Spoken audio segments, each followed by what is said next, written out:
30 minutes past the hour. Good morning, whatever the reason that you're up so early today. Grateful to see you. I'm Robin Mead, and the day's top stories right now at the bottom of the hour.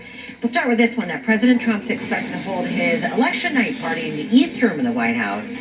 That's after reportedly dropping plans to have the party at the Trump Hotel in D.C. Democratic nominee Joe Biden will be in Wilmington, Delaware, and his campaign says he'll address the nation from there. Nearly 50,000 people are currently hospitalized with coronavirus all across the United States, says the COVID tracking project. Experts predict that the strain on healthcare facilities will get worse as we go into the winter.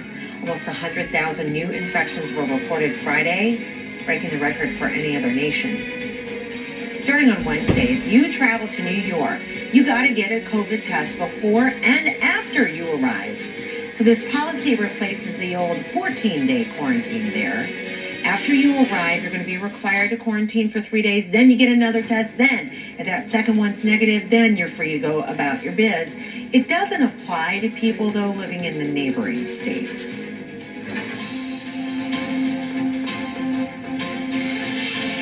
Have you noticed that less than 24 hours before the big day, Election Day, a non-scalable fence is going back up around the White House? That is the same type of fencing used during the demonstrations that happened over the summer. Many of the businesses close to the White House have started to board up their windows and doors in case there are demonstrations after the election. Last month, D.C.'s police chief warned of possible unrest. In New York State, businesses in New York City are boarding up too and taking security measures. I think people are just scared about the turnout of this election, and I mean, myself included. I think there's definitely a chance that there could be huge protests and riots, like potentially even bigger than last time, based on the outcome. And so I think people just want to be prepared for that. The flagship Macy's store on 34th Street is one of the stores being boarded up. City officials say that they're not aware of any credible threats of violence on or after Election Day, but that this is a precaution.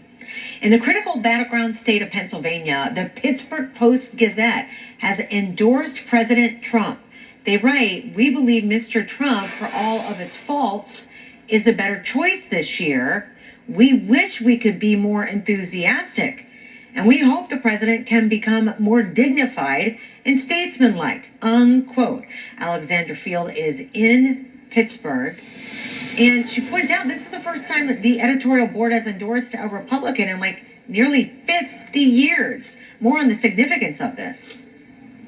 Yeah, look, it is certainly a break with tradition. It could perhaps be reflective of the fact that there is a relatively new publisher at that paper. What's interesting to note, though, here is the fact that, look, Pittsburgh did go for Hillary Clinton back in 2016. It was the blue spot in a sea of red that held the larger trends of the major cities in Pennsylvania voting Democratic in 2016, and the more rural areas swinging their votes over to President Trump. That's how he won the state by some 44,000 votes, just under 1% back then, Robin. Speaking of Pennsylvania, you got Joe Biden, who's going to be in Pittsburgh today. You do, in fact, have Joe Biden, who will be in Pittsburgh today. This is part of a massive effort from his campaign to keep their laser-like focus on the state of Pennsylvania. The stakes are high here, some 20 electoral votes. We just talked about the fact that this was a narrow win by Republicans in 2016. That's when the state flipped. Of course, Biden and the Democrats would like to flip it back. So Biden will be spending a good deal of time the evening before the election in Pittsburgh, bringing in the star power to bolster their efforts here. He'll be accompanied by Lady Gaga at an event here. Senator Kamala Harris will be campaigning in Philadelphia with John Legend. And President Trump's campaign also continuing to hit Pennsylvania hard after a series of rallies here this weekend.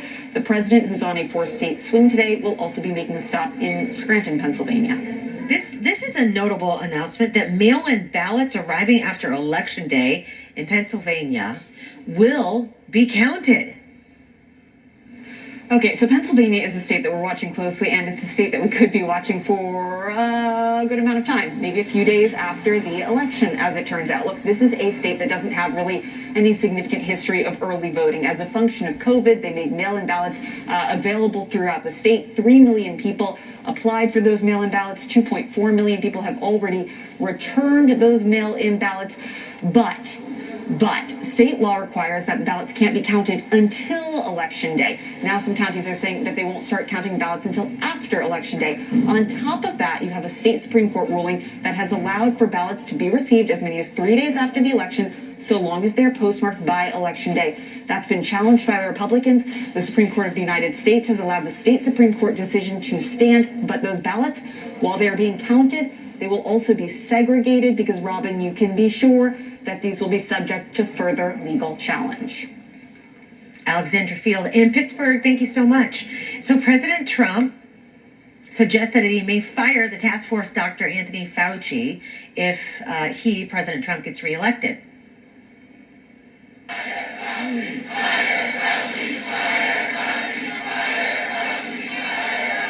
Don't tell anybody, but let me wait till a little bit after the election.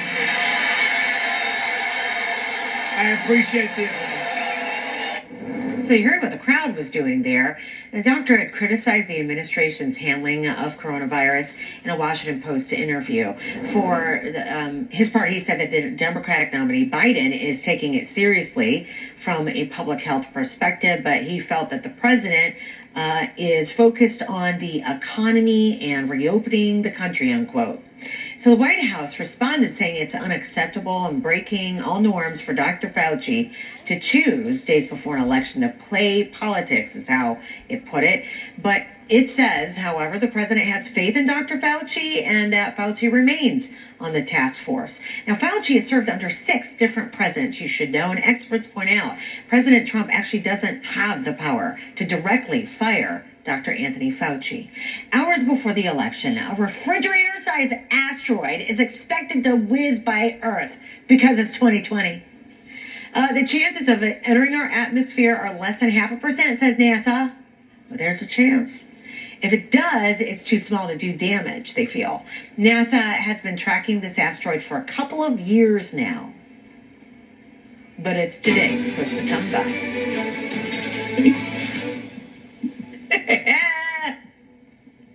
Yeah, Bob's watching for you.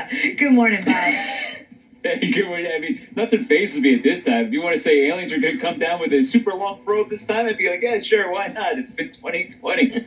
Let me show you the deal. Temperature-wise, man, we have seen the temperatures below freezing for the farthest south so far this year. Let me show you some of the readings. Now, that freezing line's beginning to retreat, but it went all the way into northern parts of Alabama, Georgia, Mississippi. Look at 39 still in Nashville at this hour, 35 in Louisville, 31 in Indy, 30 degrees in Green Bay, and lake effect snow continues in central New York and more snow around New England. What about the daytime highs? They are going to climb, but still be below the average high by about 10 to 15 degrees. New York City, you should be in the upper 50s. You're going to be in the low 40s all day with a breeze, so it's going to feel much cooler than that. 57 in Atlanta, looking at about 55 up in Charlotte, 70s down across Florida, but 65 degrees in Omaha. The warmer air is trying to make a return, and it will, especially later in the week. But here's the way it goes for the next few days. Lake effect snow returns tonight. We're going to find that tonight through tomorrow. Another cold start tomorrow morning to the southeast, and then for the end of the week, much warmer temperatures begin to edge over to the east, and that means temperatures are going to be warming by Wednesday into Thursday, but election day forecast,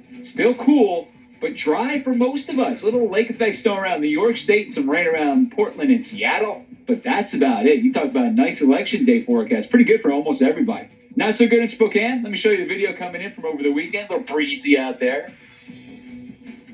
Big tree starting to sway. A little shimmying. A little action right there. But that was Spokane. Still beautiful skies, Rob.